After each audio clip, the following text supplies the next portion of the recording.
Enggak, ini ya. Tauhid dulu ya. Halaman 6 ilmu ya. Bismillahirrahmanirrahim.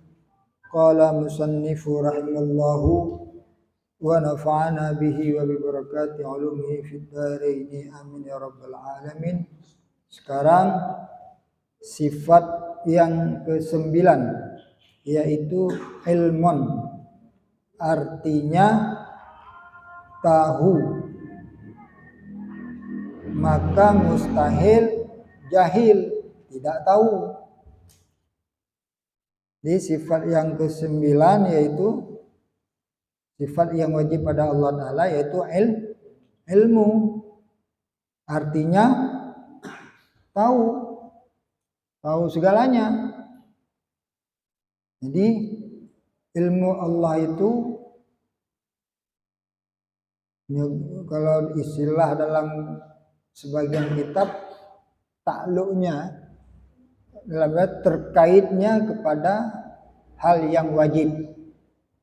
Hal yang wajib yang mana? Yaitu sifat Allah Ta'ala wajib. Jadi Allah Ta'ala tahu sifat-sifat Allah sendiri dengan ilmunya. Allah Ta'ala tahu zat sendiri dengan ilmunya. Allah Ta'ala juga tahu fi'lunnya, perbuatannya juga dengan ilmunya. Dan Allah tahu juga hal-hal yang mustahil, yang nggak boleh pada Allah. Tahu yang mungkinat seperti alam semesta Allah tahu. Ilmu, kita punya ilmu apa enggak? Punya, tapi ilmu kita terbatas. Sebelah tembok itu aja kita udah nggak tahu. Ilmu Allah nggak demikian. Dan ilmu Allah juga dia qadim. Ilmu kita sebelum kita tahu berarti didahului oleh tidak tahu. Makanya dikatakan ilmu kita baru. Hadis, ilmu Allah qadim, ilmu Allah juga kekal. 4.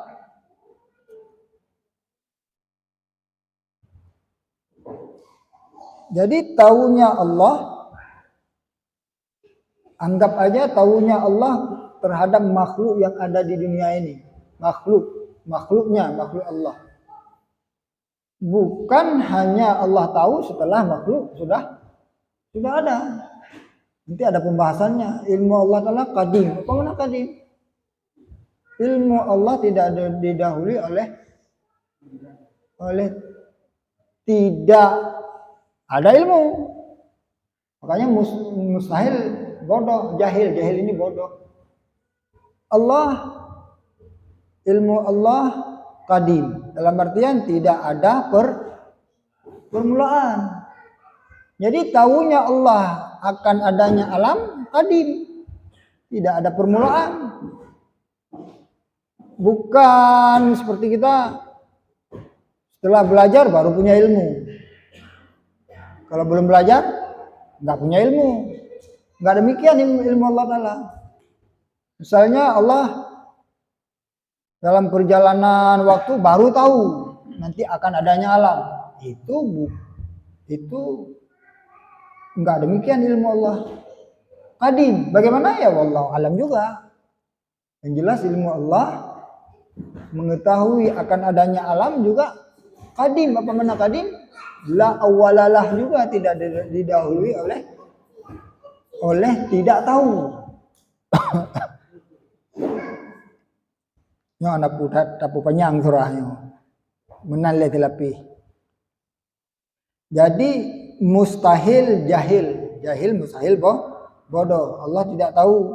Misalnya ada semut hitam di malam kelam di batu hitam. Allah nggak tahu. Kita kira-kira tahu nggak ada semut hitam di malam yang gelap gulita di atas batu hitam? Kita nggak tahu. Kalau Allah tetap tahu. Kalau kita katakan Allah nggak tahu berarti itu mustahil juga namanya. Berarti bodoh juga Allah, nggak boleh, mustahil. Jadi ilmu Allah itu, semua sifat Allah itu qadim. Semua. Misalnya kita katakan wujud Allah qadim. Kita katakan kudrah Allah juga qadim. Enggak boleh terbayang kudrah kemampuan Allah adanya didahului oleh tidak ada, enggak boleh juga. Kudrah Allah kekal. Pokoknya semua sifat Allah itu qadim, makanya nanti ada istilahnya sifat salbiyah. Salbiyah ini untuk membedakan sifat Allah dengan sifat yang bukan Allah. Namanya sifat salbiyah. Salbiyah penafir. Untuk membedakan sifat Allah dengan yang selain Allah. Dalil ilmu wallahu bikulli syai'in alim. Artinya bermula Allah Ta'ala dengan tiap-tiap suatu yang amat mengetahui. Jadi Allah tahu semuanya, segalanya, tidak ada yang tertutup pada Allah. Sehingga nanti kalau ada dalam surah sebagian kitab, ini kita kan ngomong kan? Kita ngomong. Kalau kita cuma hanya mendengar, tapi juga Allah tahu. Bagaimana? Wallahu alam juga. Omongan kita Allah tahu. Nanti lelah pembahasannya, kan? Patut bagi mukmin mengiktikad bahwa ia amat takut membuat maksiat, sebab karena Tuhannya amat mengetahui akan segala halnya. Jadi karena Allah Maha tahu, wajib terhadap seorang mukmin takut berbuat maksiat. Kenapa? Karena Allah tahu. Kira-kira kita bikin hal nyolong lah, kira-kira nyolong. Kita mau nyolong barang orang. Kira-kira kalau tahu orang lain, berani nggak kita nyolong? Kita mau nyolong motor orang. Kira-kira kalau ada orang yang tahu kita nyolong motor, kira-kira berani nggak kita? Enggak. Tapi Allah tahu, kita nggak takut ya? Ya bukan. Kita mau nyolong motor. Perasaan kita kayaknya ada yang ngintip nih, ada yang lihat kita mau nyolong. Pasti kita takut. Tapi giliran Allah yang tahu, kita nggak takut. Biasanya laginya, kan? Kita berbuat maksiat. Kira-kira anggap aja kita main judi. Kalau ketahuan polisi takut nggak? Takut. Tapi Allah Maha tahu, kita nggak takut. Makanya kita masih main judi, nah kira-kira. Makanya di sini patut, wajib terhadap seorang mukmin hendaknya menjauhi maksiat. Karena kenapa? Allah Maha tahu. Ketahuan polisi aja main judi takut. Masa ketahuan Allah kita nggak takut?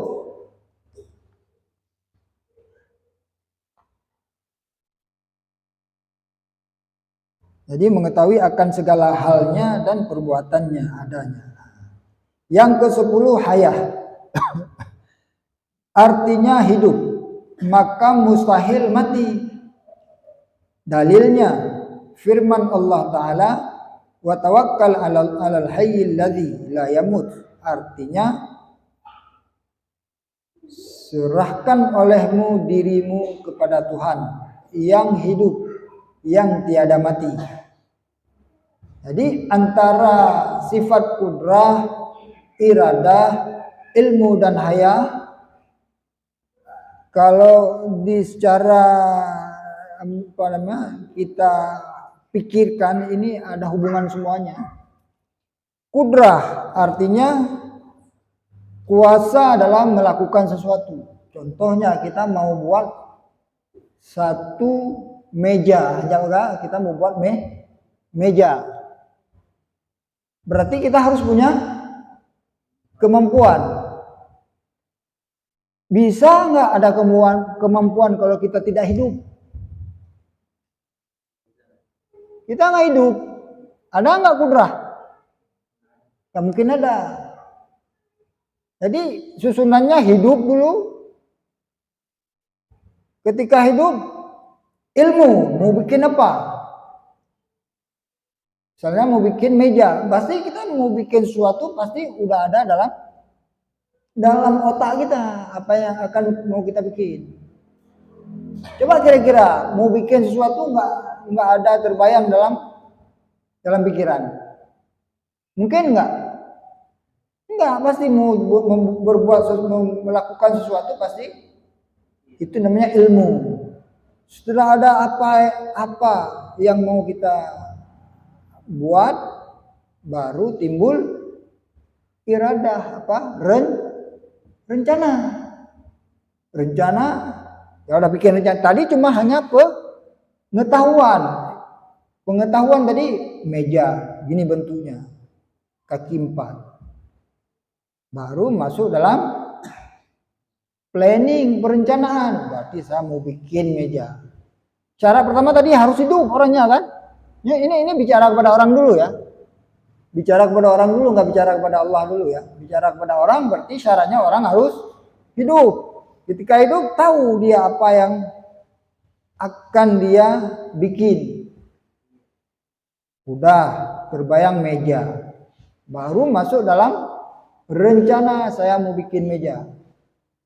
Ketika sudah masuk dalam rencana baru takluk kudrah. Baru kudrah ini sudah melakukan pekerjaan. Jadi terikat sifat 4 ini. Kalau pada Allah tidak bisa dibayangkan demikian tersusun satu-satu, nggak boleh pada Allah. Tidak tersusun satu-satu, itu pada sifat manusia aja yang ada tersusun demikian. Nampak? Anak mau ya? Wajib mana lagi kira-kira? Jadi sifat kudrah, iradah, ilmu hayah ini dia ada terikat. Kalau bicara di wahdaniyah dari Qidam, Baqa, Mukhalafatul Hadis, Qiyamul Binafsi, wahdaniyah ini sifat salbiyah. Salbiyah sifat untuk sifat salbi ini sifat untuk membedakan sifat Allah dengan yang bukan Allah, berarti dengan makhluk. Ya. Misalnya kudrah. Kita punya kudrah enggak? Kudrah punya. Kita punya iradah enggak? Punya. Kita punya ilmu? Punya. Kita hidup enggak? Hidup juga. Dibedakan oleh sifat salbiyah. Kudrah Allah la awalalah, tidak ada awal, tidak permulaan. Kemampuan kita, kudrah kita ada awal, sudah beda. Allah punya iradah, begitu juga, tidak ada awal. Kita sebelum memiliki rencana, belum ada rencana, belum ada planning. Ilmu begitu juga, hidup kita didahului oleh belum ada. Berarti hanya Allah. Mana yang membedakan? Itu sifat tadi salbiyah. Salbiyah itu nafi, arti salab itu nafi. Untuk membedakan sifat-sifat yang bukan sifat Allah dengan sifat Allah itu tadi. Jadi sifat Allah misalnya kudrah, dia qadim. Sifat kudrah itu juga baqa. Sifat kudrah itu juga wahdaniyah, esa. Sifat kudrah itu juga qiyamul binafsi. Semua itu. Itu fungsinya sifat salbiyah. Itu ada dibagi sifat-sifat tersebut. Jadi untuk terjadinya takluk kudrah, takluk iradah, takluk ilmu, ini mesti ada hayah, mesti hidup. Karena itu mustahil pada Allah tidak hidup. Nah, dalilnya ya ini, dalil firman Allah. Wa tawakkal 'alal hayyil ladzi la yamutu. Artinya serahkan olehmu dirimu kepada Tuhan yang hidup, yang tiada mati. Karena itu patut bagi mukmin mengiktikad bahwa ia menyerahkan dirinya kepada Allah Ta'ala adanya. Jadi wajib kita bertawakal namanya. Wajib tawakal. Kesunat wajib bertawakal. Kita boleh usaha, tapi keputusannya tetap kita serahkan kepada Allah. Itu namanya tawakal.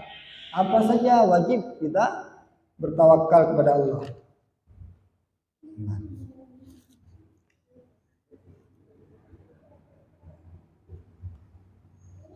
Sekarang sifat yang ke-11 yaitu sam'on, sama artinya mendengar. Maka mustahil tuli.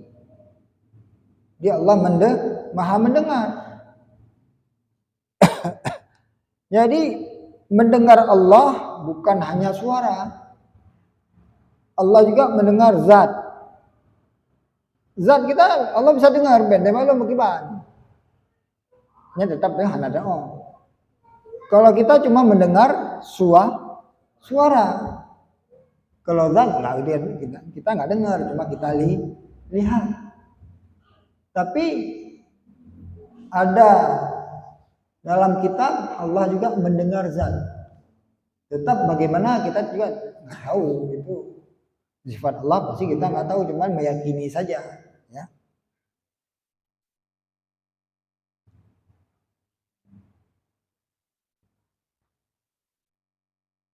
Ini tengah ada pertanyaan? Ada pertanyaan? Ada pertanyaan?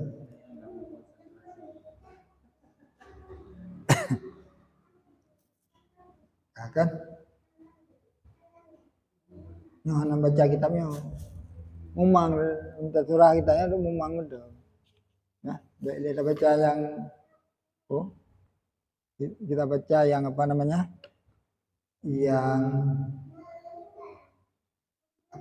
Yang dasar-dasar dulu ya, pelan-pelan. Kita bahas mendung dalam kita lagi. Karena itu dalil sama adalah firman Allah, wallahu sami'un alim. Jadi kita sebagaimana yang telah lalu, kita harus tahu mana-mana sifat yang 20. Minimal hafal. Kalaupun nggak hafal, ketika ada orang bertanya, kita ya itu sifat Allah. Itu udah Tapi tidak cukup hanya tahu sifat 50. Minimal kita harus tahu dalilnya. Ya. Jadi ingat-ingat tentang dalil, berarti dalam Al-Qur'an wallahu sami'un basir. Udah, cukup. Artinya bermula Allah Ta'ala yang amat mendengar dan amat mengetahui. Maka patut bagi mukmin mengiktikad bahwa ia takut berkata yang haram, sebab karena Tuhannya amat mendengar akan segala perkataan adanya. Jadi karena itu, karena meyakini Allah Maha mendengar, kita tidak berani mengucapkan sesuatu yang diharamkan. Kenapa? Karena takut kepada Allah. Udah. Sifat yang ke-12 yaitu basar, artinya melihat. Maka mustahil buta. Dalilnya firman Allah Ta'ala, wallahu basirum bima ta'malun.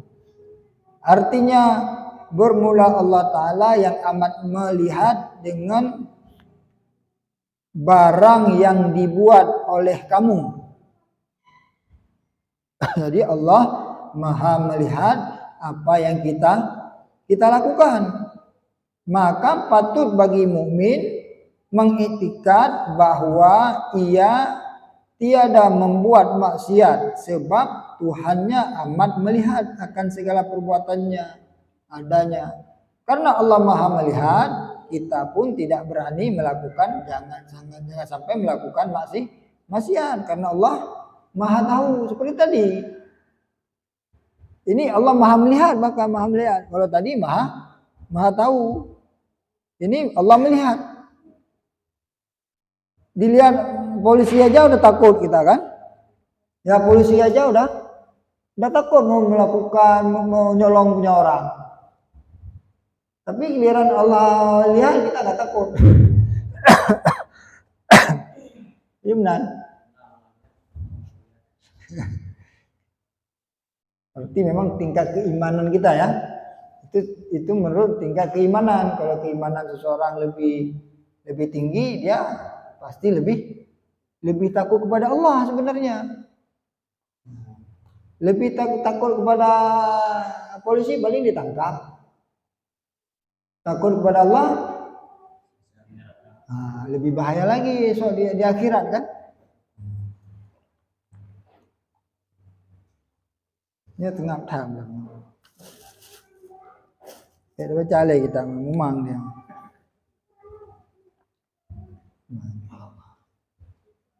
Dia ada pertanyaan nggak ini?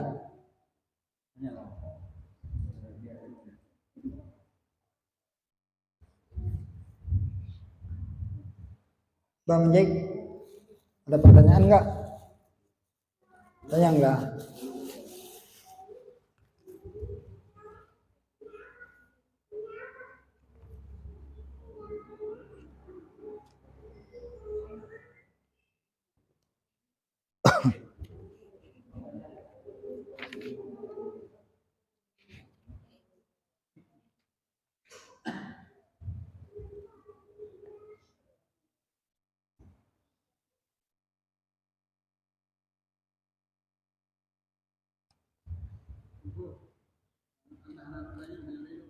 Ya. Punya rumah di Aceh, punya Juhai yang memang ada begitu. Ya, nanti kan pakai nujum. Ali nujum. Punya golong-golong. Jadi kalau mana dia bakatnya.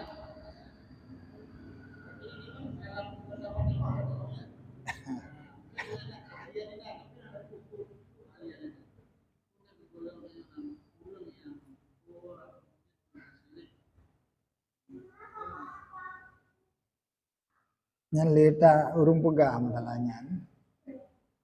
Karena Nabi sendiri hal gaib juga Allah Nabi juga tidak tahu. Nabi tahu yang gaib setelah Allah kasih tahu melalui Jibril. Bisa saja orang bodoh kadang itah lele jin kadang. Bisa jadi. Kata jinnya kan anak mandub, jin maksiat kan. Syaitan yang jelas maksiat semuanya. Kalau jin enggak, ada jin yang taat juga.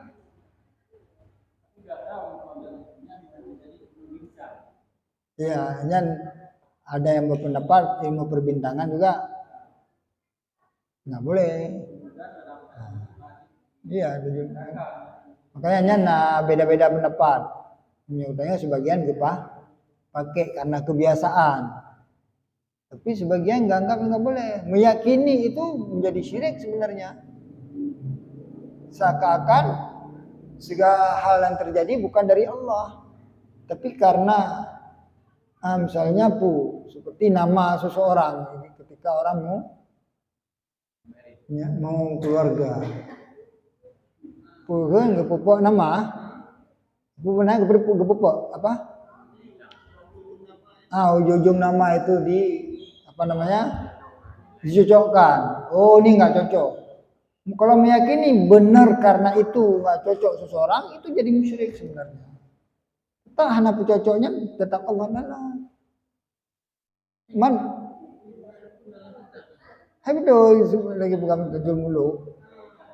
Teman ulama ganggapnya kebiasaan, no kebiasaan, nggak boleh meyakini itu terjadi karena kata pupuk nama anak cocok, nyen yakini lian tentang syirik bahaya, nggak boleh itu. Apa? Semua ilmu ya dari Allah. Semuanya dari Allah. Cuman Allah ada yang ridha, ada yang tidak. Seperti kita bahas yang sudah lalu. Seseorang mencuri, itu juga pada hakikatnya Allah yang menciptakan perbuatan. Tapi karena ada unsur kesengajaan, berarti kita berdosa. Allah ridha enggak perbuatan yang maksiat? Allah enggak ridha. Jadi setiap perbuatan memang dasarnya dari Allah. Allah yang ciptakan, tapi ada yang Allah ridha, ada yang Allah tidak ridha. Nggak semuanya Allah ridha.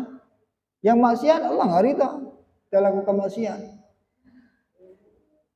Kalau ada unsur kesengajaan dosa, kalau nggak ada taluku, mana dosa.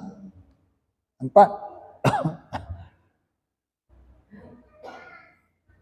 Ini dia tanya aku menagihkan juga.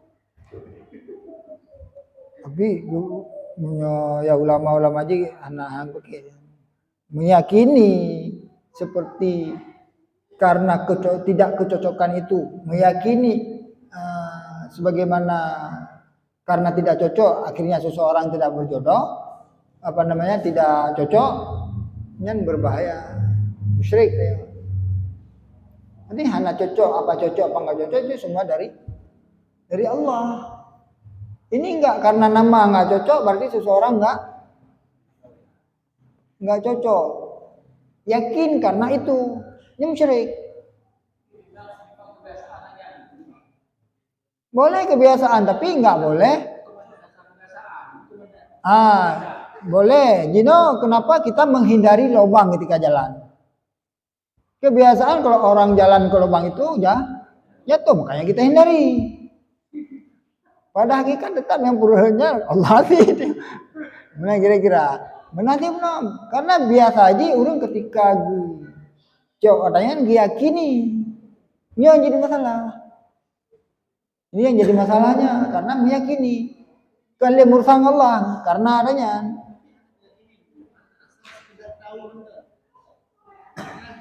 Enggak apa-apa, berarti selama tidak meyakini. Memang agak apa nanti? Tapi lih tak kalanya goyang di tengok biasa kan? Goyang di kan? Yakin hana tapi lih tak kalanya putar kun. Oh, nyan salah surah. Itu sunnah Allah, api itu membakar. Yang berencana hati begini. Walaupun pada hakikatnya yang membuat terbakar itu Allah. Karena sunnah Allah setiap terkena api terbakar, jangan coba-coba juga melawan. Ini karena ilmu terserah. Kenapa jadi baik, kenapa jadi busuk, karena ilmu. Sama aja itu kayak kita minum obat, yang minum karena habis minum obat ini kita sembuh. Iya. Itu kan sama juga pertanyaannya. Boleh, tapi jangan meyakini kan, bedanya kan di situ.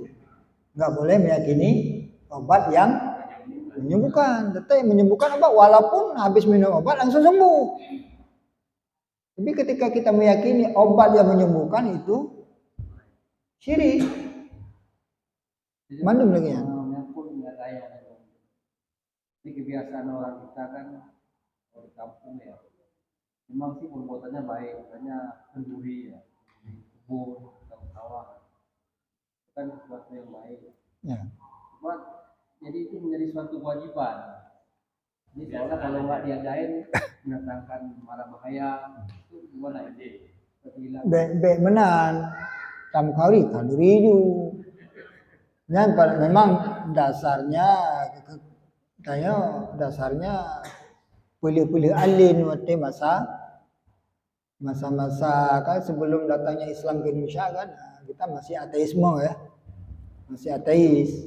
Jadi ketika datangnya Islam alihkan, bikin kenduri berdoa, jadi dialihkan. Lagi urung jauh Rabu Abi, kan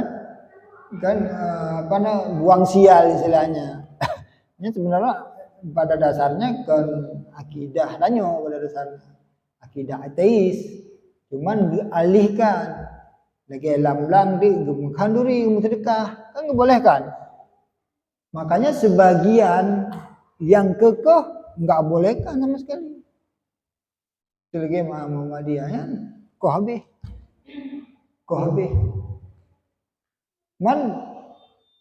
yang kan pada dasarnya yang pengaruh penyebaran Islam dulu. Jadi cara penyebaran Islam dulu nggak dengan dengan akhlak nggak langsung gedobrak. Karena kalau kita dobrak mungkin orang akan kabur. Jadi nggak alihkan yang tadinya untuk setan yang kira-kira berarti diadakan ya selamatan kita berdoa kepada Allah, ya Allah berikan padi yang saya tanam ini subur kepada Allah juga berarti itu nggak apa-apa itu. Tapi jangan karena nggak kita lakukan itu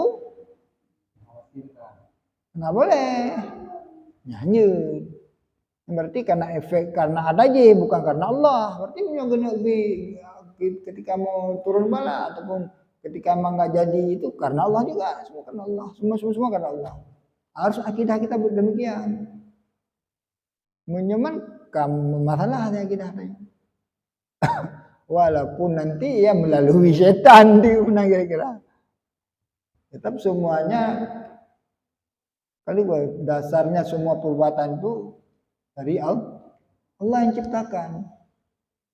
Innallaha khalaqakum wa ma ta'malun. Apapun semua kejadian.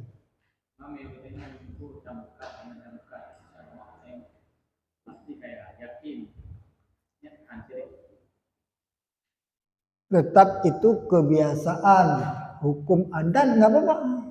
Tapi itu hukum adat, tetapi hakikatnya tetap Allah yang memberikan seseorang kemudahan rezekinya. Tetap demikian. Ya, ada perkataan orang, karena kamu nggak mau jualan, boleh, itu hukum adatnya demikian. Nggak apa-apa kan ada hukum adi, ada hukum akli. Itu bicara hukum adi, hukum adat. Nggak salah kita ngomong itu. Aduh, kan udah kenyang saya karena udah makan barusan. Nggak salah secara adat. Tapi tetap kita yakini semua itu Allah yang membuat seseorang kenyang. Allah yang membuat seseorang mudah rezeki. Semua itu kita mesti meyakini Allah yang menciptakannya. Walaupun kita sebutkan alhamdulillah saya udah kenyang karena udah makan. Itu secara adat, tetap bukan secara keyakinan. Kalau secara keyakinan udah berbahaya kan seorang kali. Makanya nyari ilmu. Makanya wajib cari ilmu. Untuk menghilangkan jahil hukumnya wajib nyari ilmu pertama untuk menghilangkan kebodohan. Wajib berjahil, wajib menghilangkan kebodohan. Yang kedua ya untuk mencari ridha Allah. Gimana?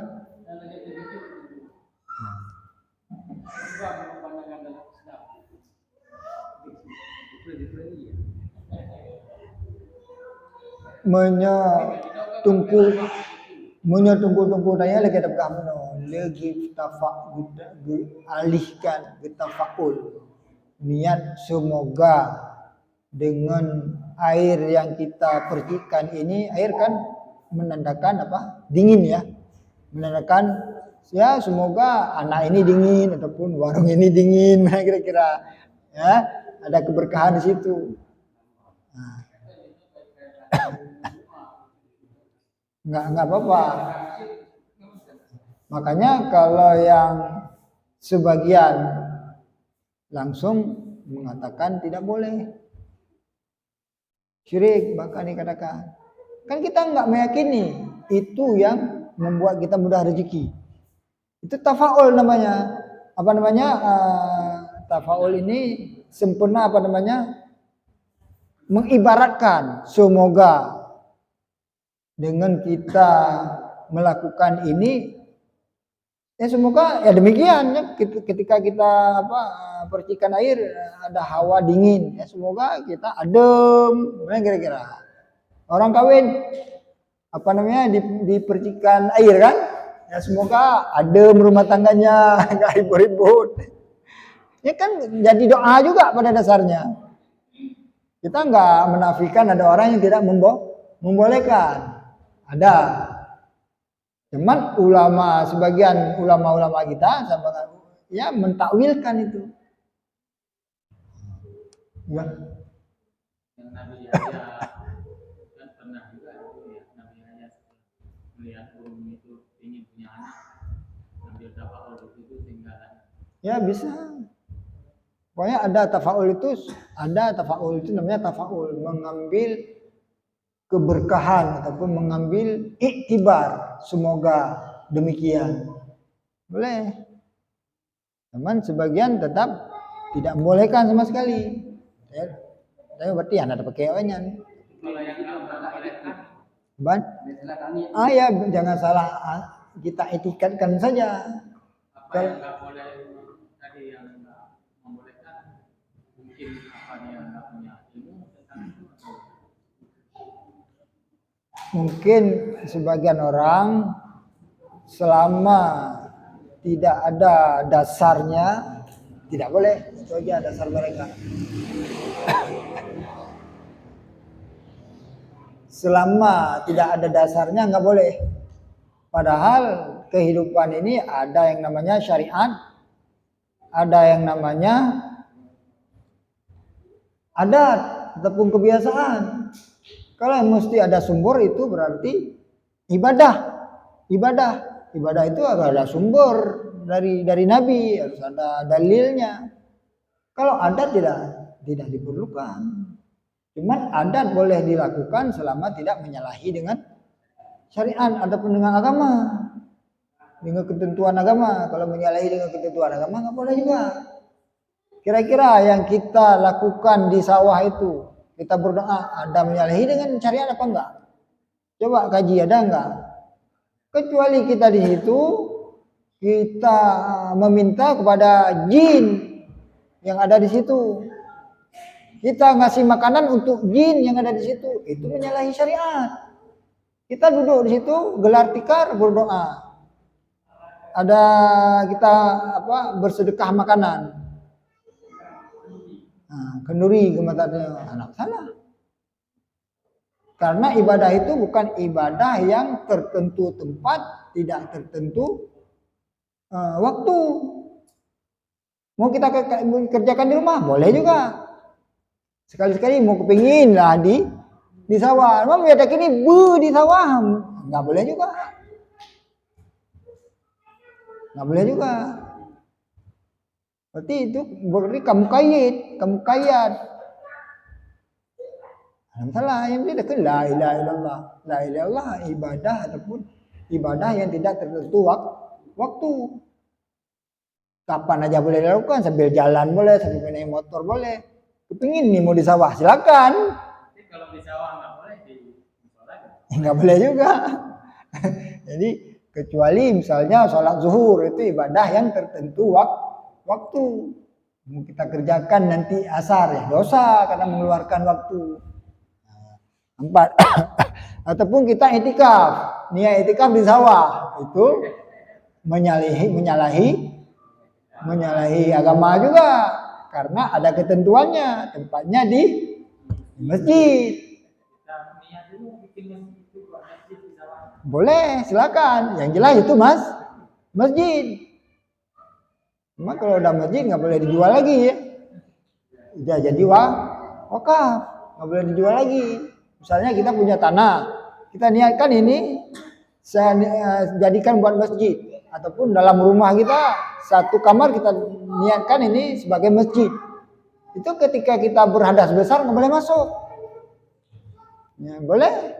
Berarti udah ada tempat itikaf kita. Itikaf. Jadi masjid itu nggak mesti ada bangunan seperti yang biasa ini, nggak mesti. Misalnya kamar mau kita niatkan ini sebagai masjid. Kita niatkan ini sebagai masjid, tapi dia jadi milik Allah. Nggak boleh dijual lagi. Nanti kamar itu yang lain boleh. Karena masih milik kita. Nah, ini boleh bercuti. Hah?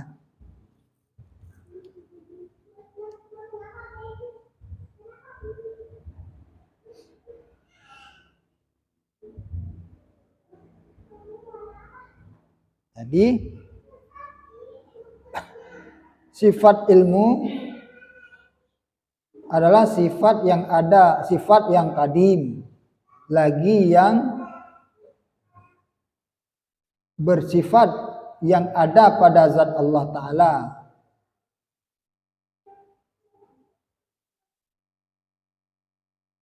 Lagi yang mewujudah, ada sifat tersebut. Jadi bukan makdum.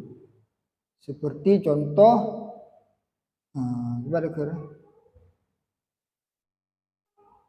mewujudnya sesuatu yang ada.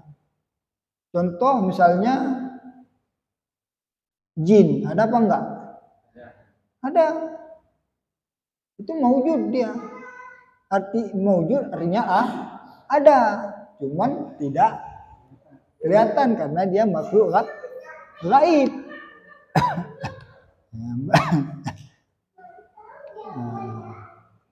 Nah, jadi sifat ilmu itu mewujud. Arti ilmu ada, sifat ilmu Allah ada. Yuk. Sekiranya Allah buka hijab, udah ada kalian.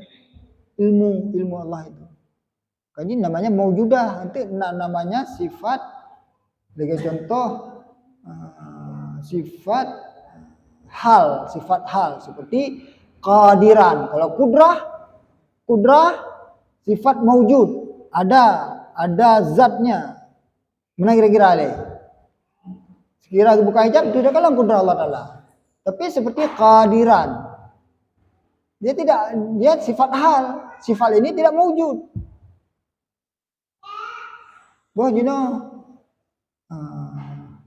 Kekuatan seandainya dibuka bisa kalian kekuatan. Tapi seseorang yang kuat.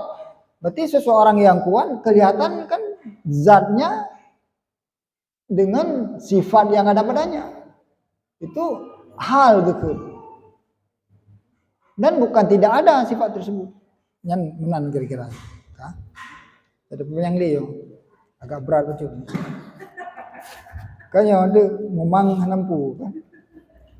Jadi antara sifat kudrah, iradah, ilmu dan haya, kalau pada makhluk ini saling berhubungan.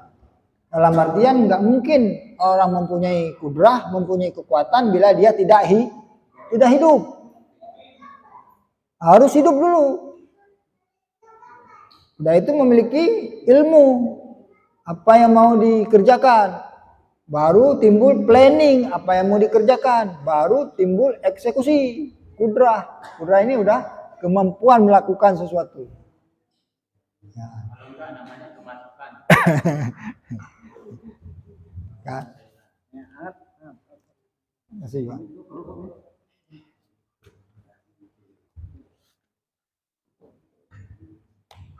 Jadi begitu aja dulu. Kita ingat aja sifat yang wajib pada Allah 20. Mana dalilnya udah cukup. Berarti supaya iman kita sah. Dikatakan kita orang beriman, itu aja dulu. Yang seperti dalil-dalil tadi kita juga nggak paham, nggak apa-apa itu. Nggak wajib. Yang wajib apa? Apa saja sifat yang wajib pada Allah. Apa yang mustahil? Mana dalilnya? Berarti adanya alam, adanya Allah sudah cukup. Yang kasah adanya orang yang beriman kasih enam dah. Menyorot tingkat untuk pembahasan yang agak mendetailnya ketika urusan ulama-ulama dia. Dia untuk sekadar sahiman dia untuk tahap pertama.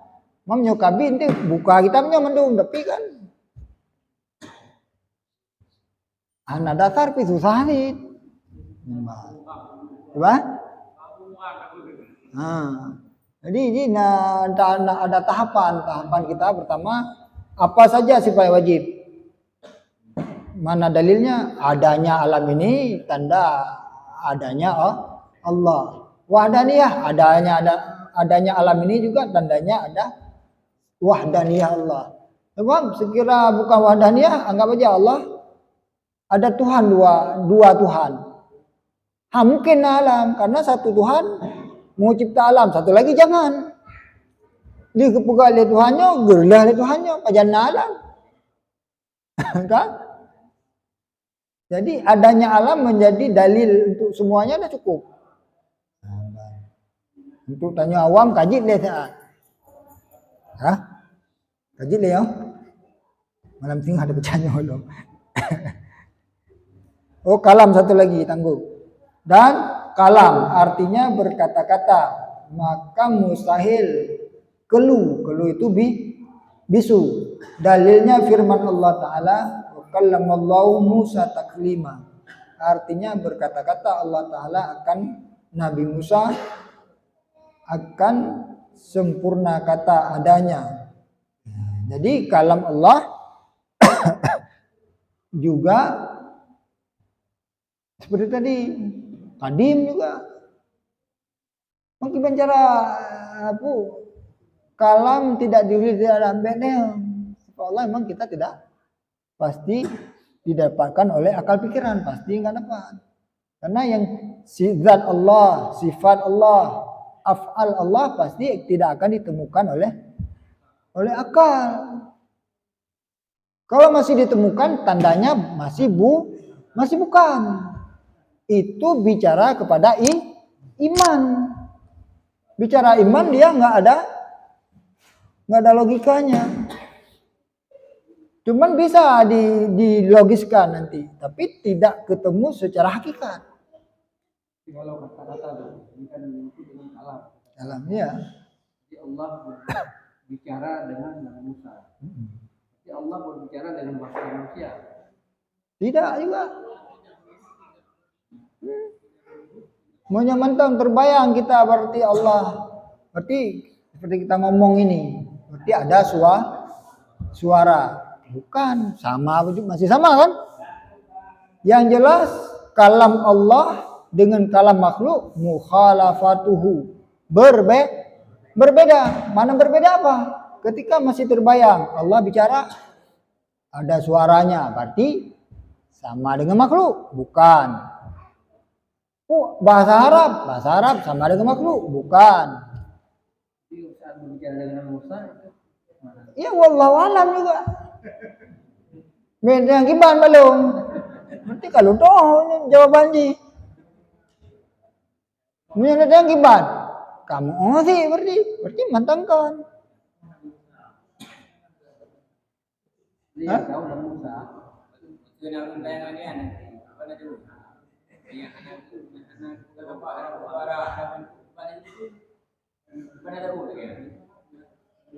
Dan memang Nabi Musa pun ketika dengar kalam Allah kan kebanyakan pingsan kan. Dan hae ungkapkan juga. Ketika ungkapkan berarti mentang nggak bisa, mentang nggak boleh. Itu kan zuk aja, perasa aja.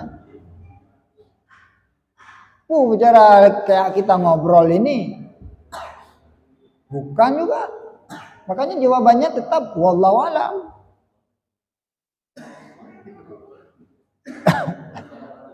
Nanti orang akhirat akan Allah perlihatkan Allah dengan mata kepala. Tak kalian Allah Taala.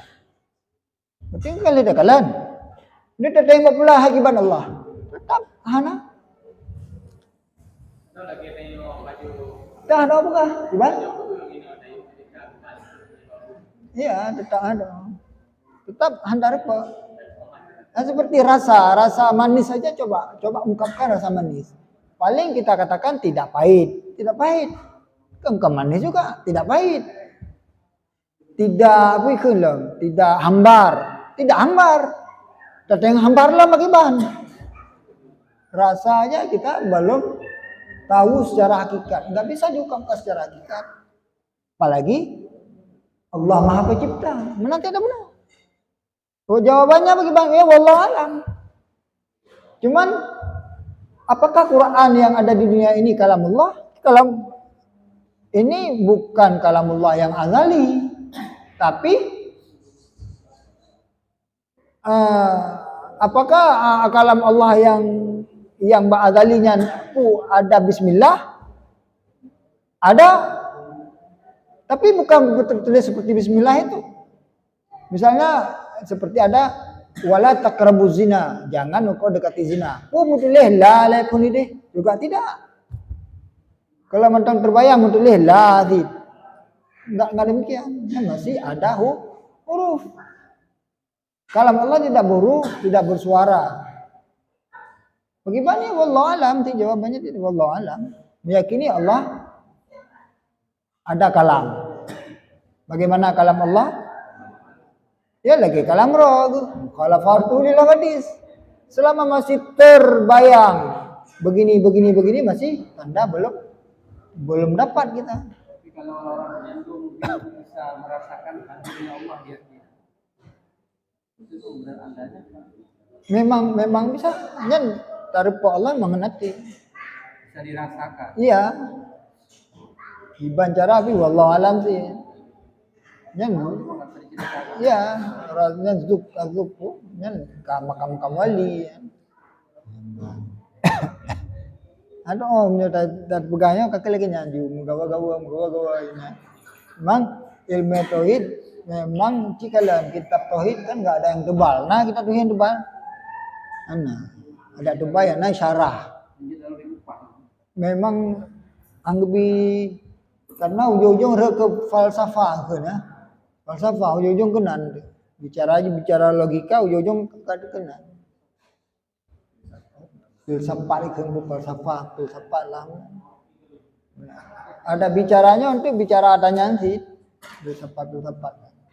Mana mentang ya untuk tanya sempurna iman akidah 50 beres di luar kepala mana kira-kira?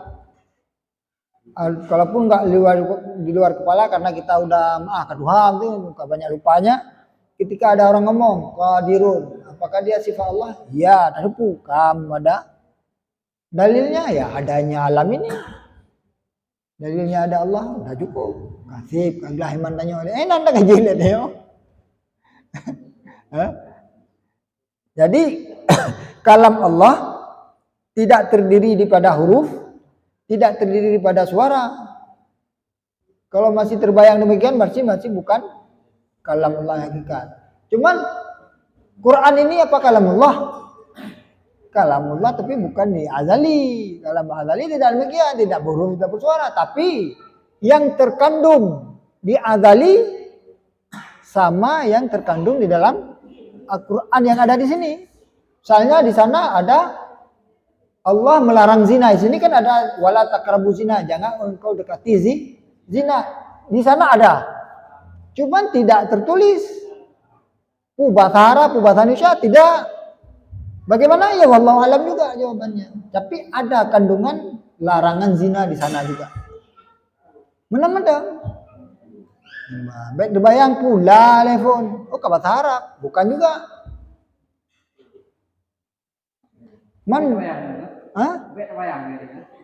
Tetap terbayang yang namanya manusia pasti terbayang. Tapi selama yang masih terbayang itu masih bukan.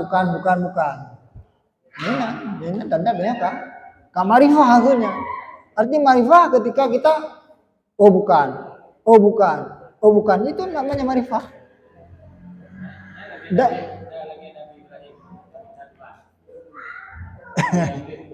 Ya, dalilnya apa?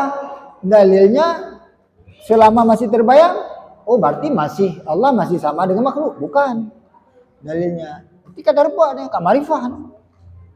Berarti meyakini sesuatu dengan ada dalil itu namanya ma'rifah. Nampak kan? Kaji le ya. Tapi artinya berkata-kata Allah Ta'ala akan Nabi Musa akan sempurna kata adanya. Maka patut bagi mukmin mengetikat bahwa ia banyak-banyak memberi zikir pada Allah Ta'ala dengan pengharapan sebutan Allah Ta'ala juga adanya. Berarti karena Allah ada kalam Allah, wajib terhadap mukmin banyak berzikir untuk mengingat Allah. Benar. Nampak kan? Wallahu a'lam bishawab. Dah dulu nih.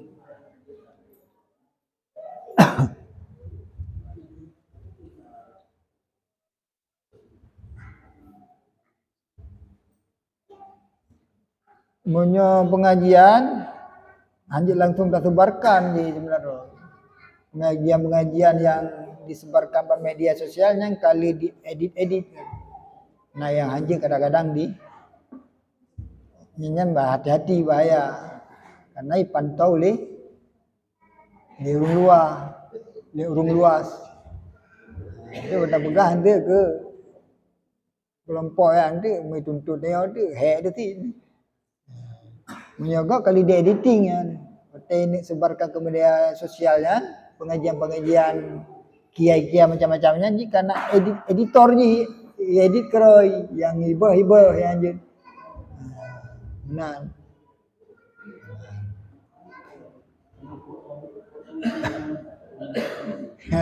Gimana?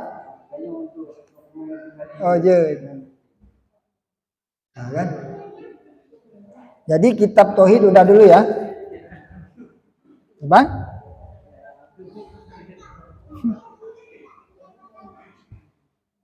Sekarang kita baca kitab Sabilal Muhtadin. Halaman berapa kemarin lupa soalnya.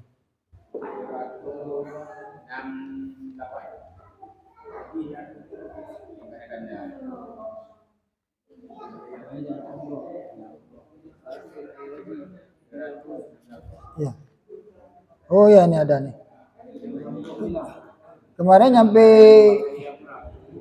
dan kata Ibnu Ishaq ya. Di situ doang ya. Apa dan adalah haji itu daripada segala syariat yang dahulu. Oh di situ. Bismillahirrahmanirrahim. Qala musannif rahimallahu wa nafa'ana bihi wa bi barakatihi.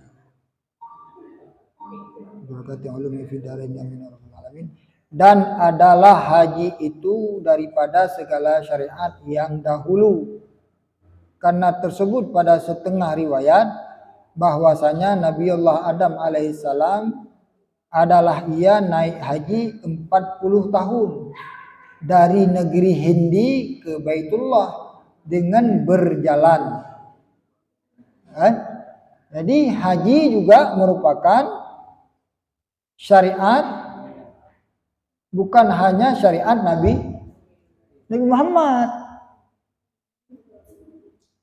Dalilnya apa? Dalilnya Nabi Adam saja. Nabi Adam. Manusia pertama di bumi siapa? Kan Nabi Adam. Nabi Adam dengan Siti Hawa. Nabi Adam berhaji selama 40 tahun. Dari negeri India berjalan ke Mekah.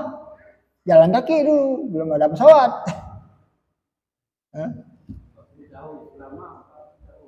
Berarti titip tahun. Gimana?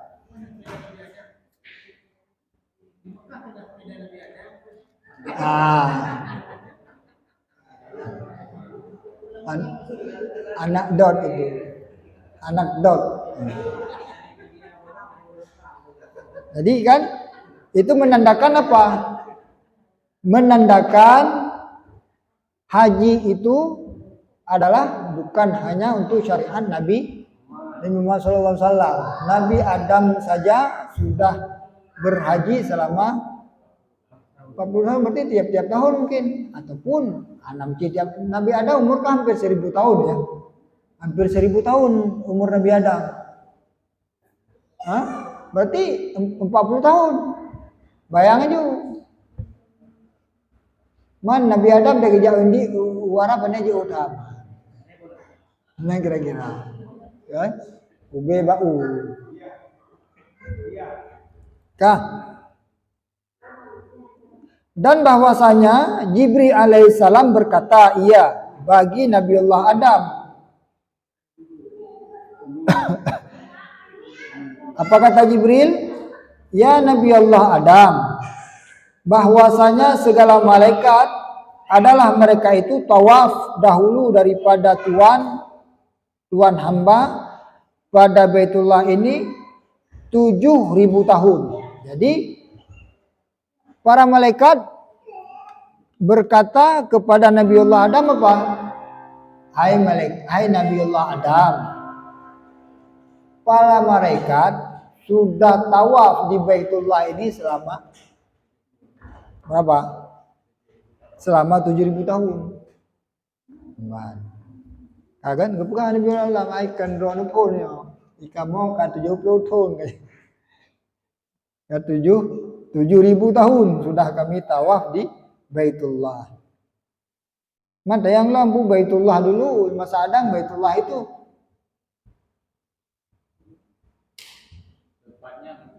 bisa jadi.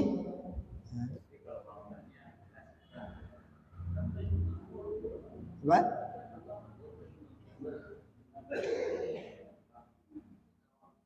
Baitullah kejelahinan, cuman bentuknya bagaimana pasti berubah-ubah. Apa nanti batu aja satu bisa jadi kan? Tetap inan.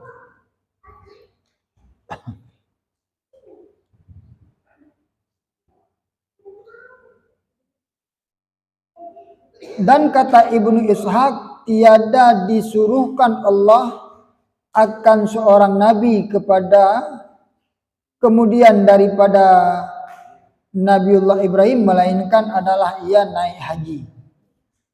Jadi pendapat Ibnu Ishaq menyatakan setiap nabi setelah Nabi Ibrahim diperintahkan untuk berhaji. Itu tandanya haji bukan hanya syariat Nabi Muhammad, semua nabi berhaji. Ya. Dan kata setengah, tiada seorang nabi daripada segala nabi melainkan adalah ia naik haji. Jadi sebagian ulama ada khilafiyah, ada beda pendapat. Ada sebagian ulama menyatakan tidak ada nabi yang tidak berhaji. Berhaji tetap ke Baitullah. Tetap ke Baitullah. Jadi mana?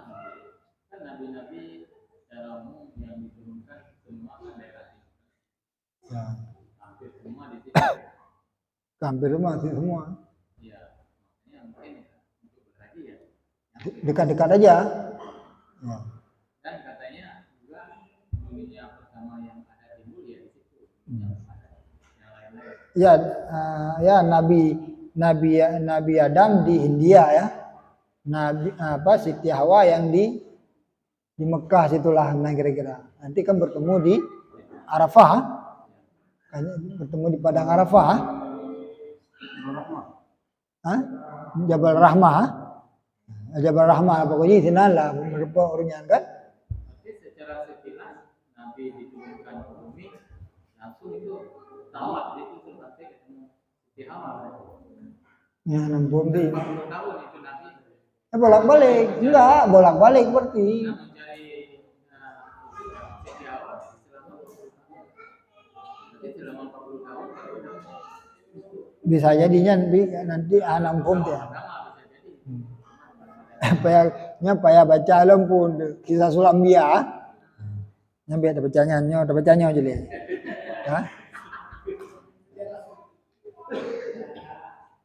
Dan pada wajib haji atas segala umat yang dahulu itu dua pendapat, dua wajah, dua pendapat ulama.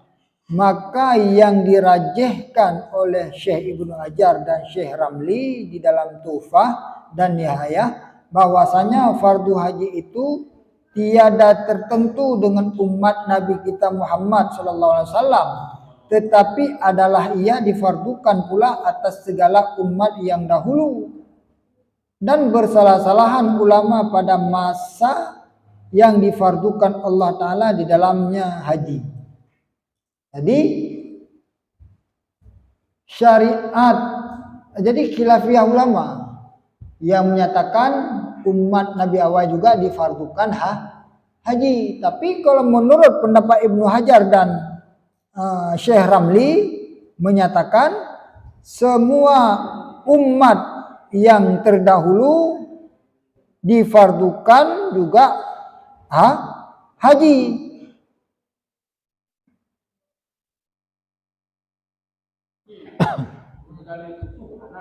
Gimana?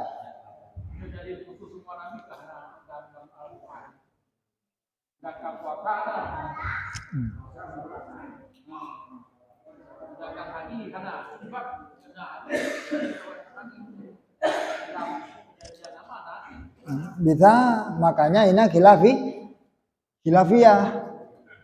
Makanya khilafiyah. Tapi menurut Ibnu Hajar tetap wajib haji. Cuma apa di bulan haji seperti kita ini juga beda-beda syariat. Syariatnya beda-beda. Syariat beda-beda. Tetap haji wajib. Karena syariatnya berbeda-beda, jadi terbayang lagi perbuatan haji tanya. Kiban dilakukan pun wallahu alam syariat Nabi-Nabi terdahulu. Mana betul? Jadi ada beda pendapat ulama tentang diwajibkan haji kepada umat-umat terdahulu. Tapi menurut Ibnu Hajar dan Syekh Ramli, pendapat keduanya umat-umat terdahulu juga diwajibkan haji. Mana betul kabeh? Gila. Daya pun anak pasti urungnya na dalil. Walaupun anak kebegai no. Tetap ulama itu setiap berpendapat pasti ada dalilnya. Walaupun daya anak tak rupa.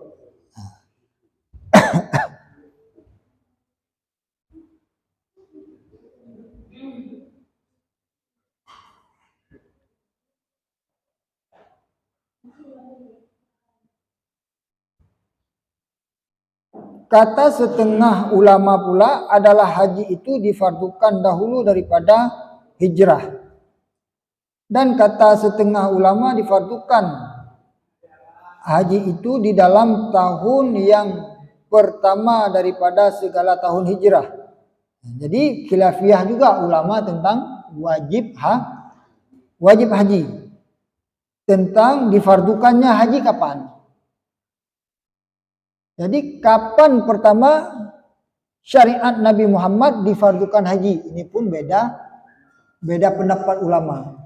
Ada sebagian ulama yang menyatakan difardukan haji sebelum hijrah. Jadi sebelum Nabi hijrah ke Madinah sudah difardukan haji. Ini sebagian ulama pendapat.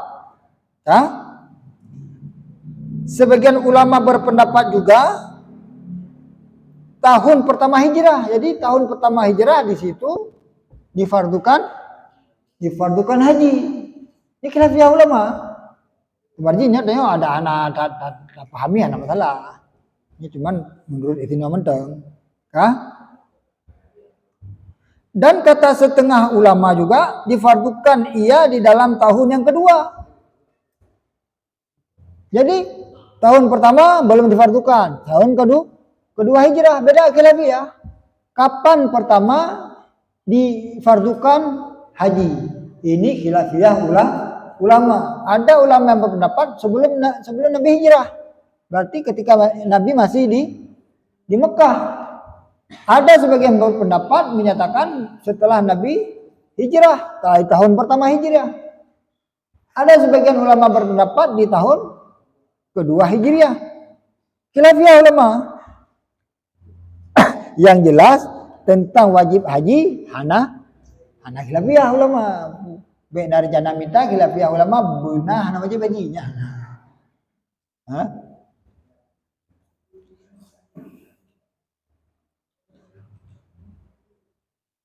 Demikianlah berlaku khilaf hingga pada tahun yang ke-10 daripada hijrah. Beda-beda, ada yang menyatakan tahun ketiga, ada yang mengatakan tahun keempat, ada ulama yang menyatakan wajib haji pada tahun yang kelima, sampai ada yang menyatakan sampai tahun ke-10. Beda-beda khilaf ya.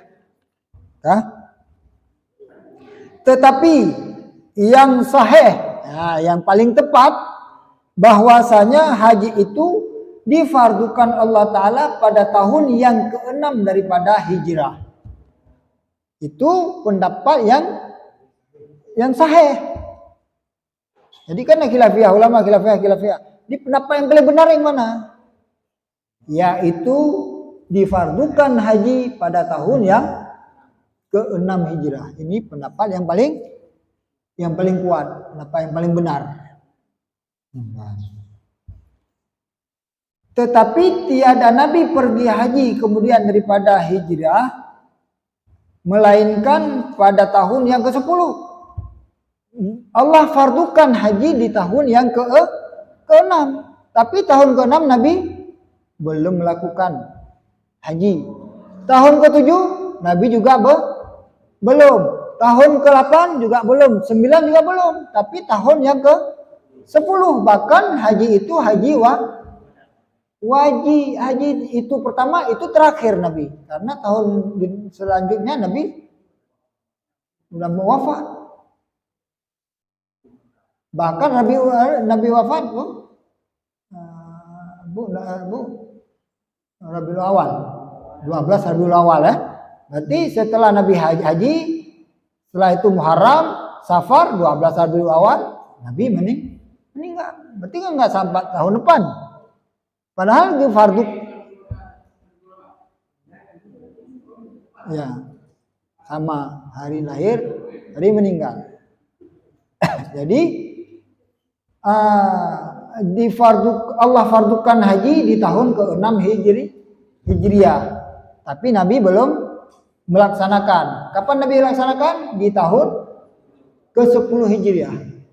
Alasannya banyak nanti. Karena tahun itu kan masih itu tahun ke-6 udah penaklukan Mekah sebenarnya. Sudah penaklukan Mekah. Tahun ke-6 kalau nggak salah, nanti cek lagi lah. Jadi bukan di tahun ke-10 penaklukan Mekah. Tahun ke-6 udah penaklukan Mekah. Benar. Jadi mungkin karena belum aman bisa jadi dan lain sebagainya alasan. Jadi keempat ya kan, difardukan haji kapan? Di tahun ke-6 Hijriah. Nabi melaksanakan haji di 10 Hijriah. Bahkan haji itu haji pertama Nabi serta bukan haji pertama kalau Nabi bukan haji pertama, karena Nabi sebelum Hijriah juga Nabi sudah melaksanakan haji. Itu haji terakhir Nabi.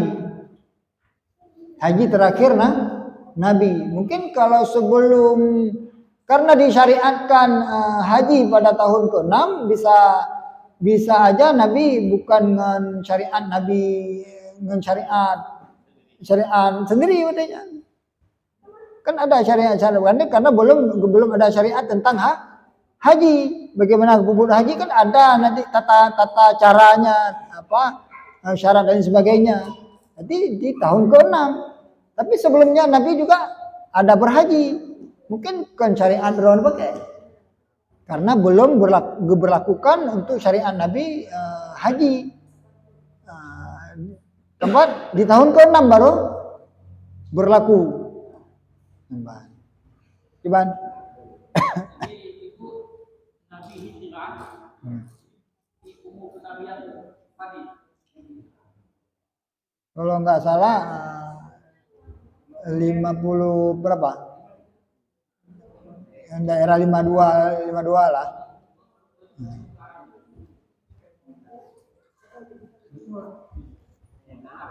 Ya, 12 tahun di Mekah benar salah. Pun 12 tahun lebih. 10 tahun di Madinah. Nah.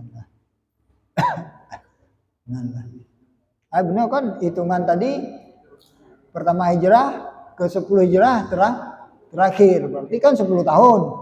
10 tahun berarti secara tidak langsung 13 tahun di Mekah. Nah, berarti lebih kurang umur 52 lebih lah. Nah, 53. Ya kan?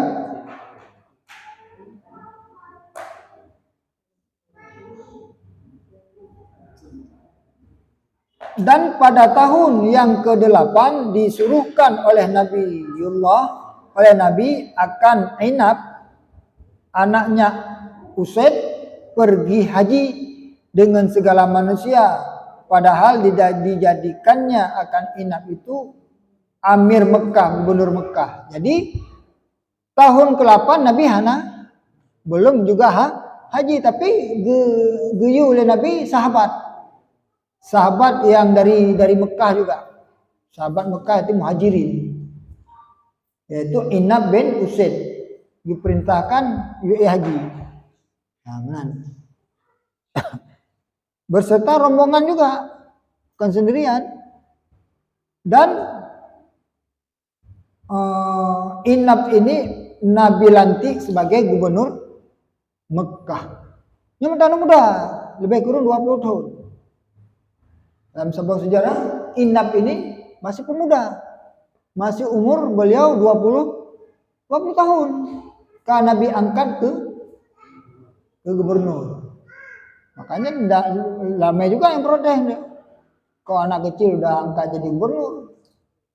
Anak kecil, boleh anak kecil, tapi ilmunya gede mungkin. Mungkin ilmunya gede. Benar kira-kira. Ilmunya, jadi yang jelas Nabi lebih paham ketimbang orang lain. Apa keutamaan sahabat ini sehingga Nabi mengangkat sebagai pemimpin? Karena pada dasarnya ketika Nabi kagak angkat pemimpin, mengikuti pemimpin itu hukumnya wajib, selama tidak menyuruh kepada hal yang melanggar dengan agama. Wajib. Nyatanya pemimpin dia mesti tahu itu. Pak Musamina ya be angkat tok sebenarnya. Wajib taati selama hana guyu kepada maksiat. Nyo hari Minggu datang sini kita bersihkan musala. Be angka mana? Wah aja.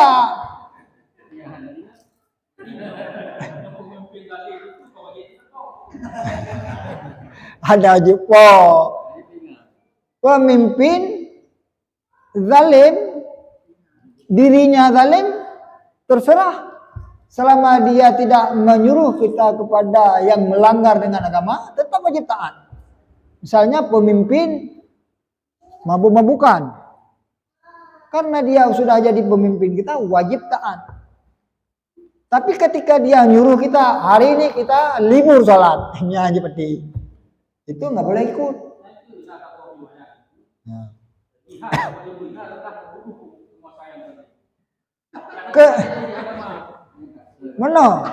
Ketika pemimpin itu menyuruh kita untuk melanggar dengan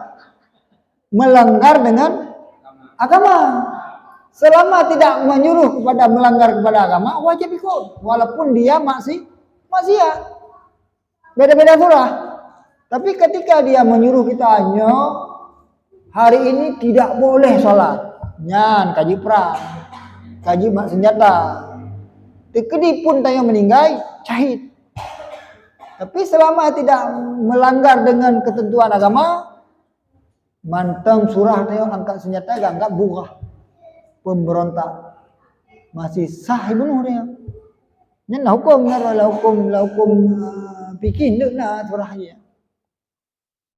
Makanya lagi surah DI zaman sebagian pendapat kaji beda fatwa Abu Yamdawali yang ganggap DI buah ataupun ganggap pemberontak.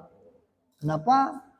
Ketika kaji pemerintahan Soekarno wadanya tidak geyu danya untuk maksiat kepada Allah. Kenapa dikaji? Karena pemerintahan sekarang bukan pemerintahan darurat. Darurat. Pada hakikatnya pemerintahan dalam Islam mesti mujtahid, mampu menggali hukum pada Al-Quran dan hadis. Makanya khalifah Yaman kan urung bangai. Mujtahid. Nya pada dasarnya, tapi dina kakeun darurat.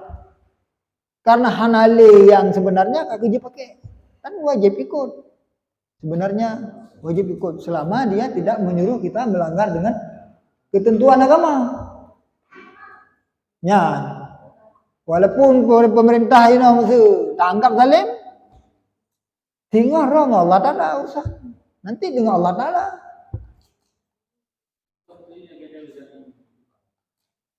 Orang zalim dia. Orang zalim dia.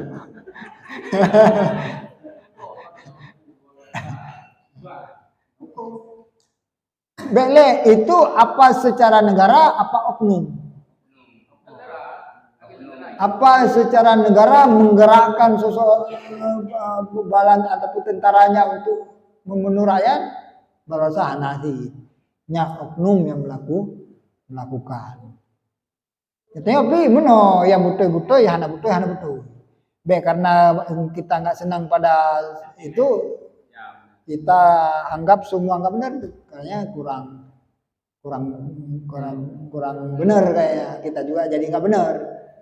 Jadi hukum nasihat selama pemimpin itu tidak menyuruh kita kepada melanggar kepada syariat Allah, hukumnya wajib ikut. Wa ulil amri minkum.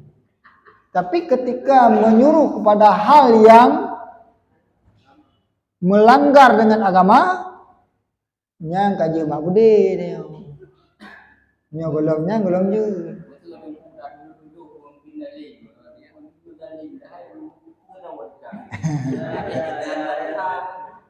Anjir benar rồi.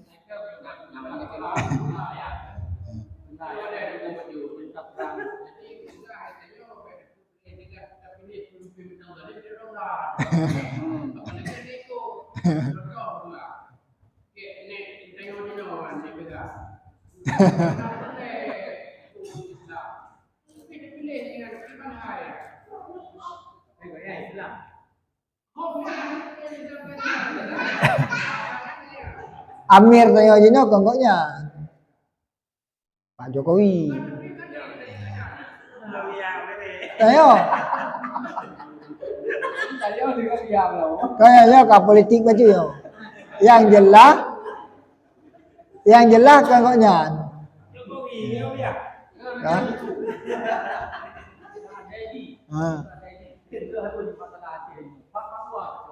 Gimana sih? Maksudnya?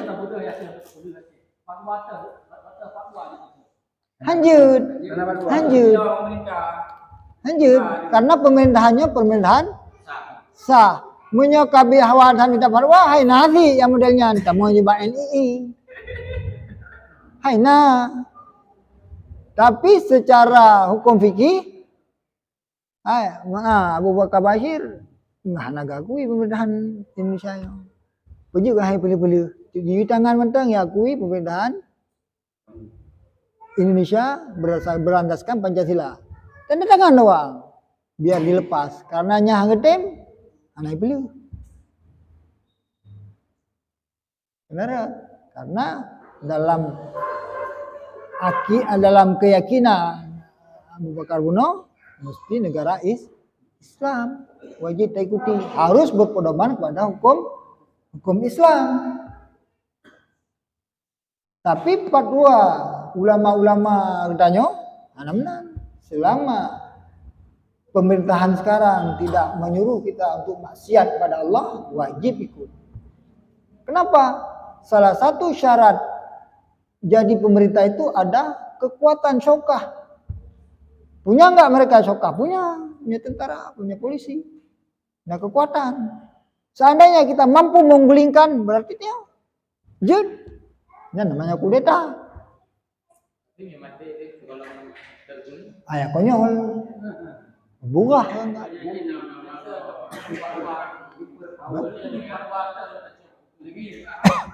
Ya bedahnya hana fatwa menyertai maklum hana. Yang minta urung je. Yang minta urung yang je benar luka. Abu Bakar Bashir. Banyak. Tapi mayoritas tetap tidak anak terima pendapatnya. Itu bukan benar. Yang namanya kan dia pendapat. Tapi mayoritas ulama-ulama yang ilmunya dapat dipertanggungjawabkan tetap.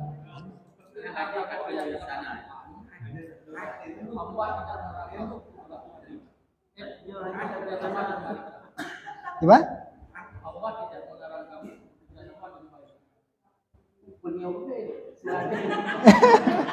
Nyentuh bab pulau nya tapi hanya dapat di dalam Qur'annya. Matuji itu dengan orang kafir boleh berniaga enggak apa-apa.